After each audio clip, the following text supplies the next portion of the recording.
One last time, I want to remind you to stay till the end of the video to catch a trailer for the next kill count, which will actually be out on Sunday. You're getting two this week. Alright, enjoy the show. Welcome to the Kill Count, where we tally up the victims in all our favorite horror movies. I'm James A. Janice, and today we've got our first official Kill Count reboot, because I'm doing Night of the Living Dead all over again, from the ground up, just like it's undead ghouls. When I first covered this movie back in 2017, the Kill Count was a different show, with way less information and much worse audio processing. Everything from The Walking Dead to World War Z can be traced back to this little indie film. I don't think it's fair that the movies covered on those early kill counts get the short end of the stick in terms of production quality and behind-the-scenes info. That's why I'll be redoing some of them going forward. Night of the Living Dead right now, and starting... See, the thing is, I don't know the reason why he would do such a thing. I mean, come on. What do you think he was gonna do? Think he was gonna grab something? At much more symbolic weight. This is wakes the up downstairs. sorry. Here's the commotion outside. How could he miss all the gunshots going off as the posse kills 6 zombies shambling around? Man, counting zombies is gonna get real dangerous later. I can already tell. That's a future problem, though. A present problem is watching this fucking tragic ending. All right, Vince, hit him in the head, right between the eyes. It is an absolute punch to the gut that Ben gets mistaken for a zombie and killed. It makes me want to cry every time I have to see it. So depressing and nihilistic. Really fits the year this movie came out. The haunting finale portrays still photographs of Ben's body being disposed of. The hunters drag it out of the house with hooks and toss it onto a pyre alongside the corpse of the cemetery zombie, which is the final kill I'll count. There is no way not to see the resemblance to real-life photos of lynchings in the U.S., showing once more that regardless of Romero's intentions, having a black man in the lead role highlighted our country's struggles with racism. A movie as multi-layered as this is great regardless of its kill count, but I've still got a duty to report a total to you, so hey, I'm coming to count you, numbers. See, the thing is, you would never know that you can actually do that. Like, I never knew the reason why, like, I'm not being rude or racist and all, but I can't understand why black people die in a movie. I mean, it's so bad, and just because that you're in the film doesn't mean you should be the black man or brown person dying in it. By my count, there were 22 kills in Night of the Living Dead. 8 females, 3 of whom were zombies, and 14 males, 10 of whom were zombies.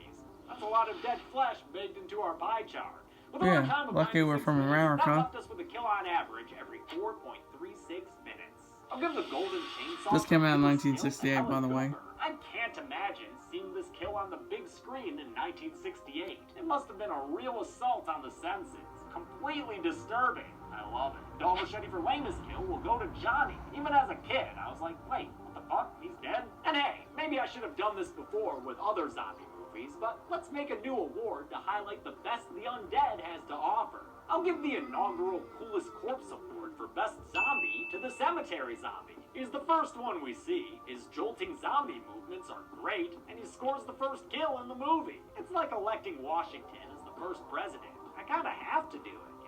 And that's it. Night of the Living Dead came out in 1968, and due to a clerical error, wasn't properly copyrighted. Filmed under the esoteric title Night of Anubis, it was originally released as Night of the Flesh Eaters. When they changed the name, the distributor failed to copyright the new title, so it fell into public domain, which sadly cost Romero millions in lost revenue. Its public domain status, however, did lead to its popularity, as anyone could screen or re-release it without paying royalties. It's also why you'll notice it on the TV and in the background of countless other movies. Seriously, you can't throw a stone in a video store without hitting a movie that uses it. Then again, you can't throw a stone in a video store at all. They don't exist anymore. I'll continue this series next week with the Maltastic Dawn of the Dead. But until then, I'm James A. Janice.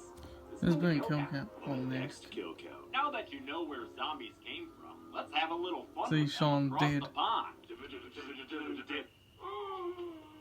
Sean is a Brit without purpose in his life. Suit your fucking life out, mate. He spends most of his time hanging with his farty friend Ed. I'll stop doing them when you stop laughing. With their heavy schedule of video gaming and drinking at the pub, Sean's unable to find the time to be a good boyfriend. Every moment they... Yeah. Lucky for him, he gets a second lease on his love life when the zombie apocalypse interrupts his hangover one morning. Ed, just get off me! Will Sean be able to rise to the occasion and keep his loved ones from being turned into the undead?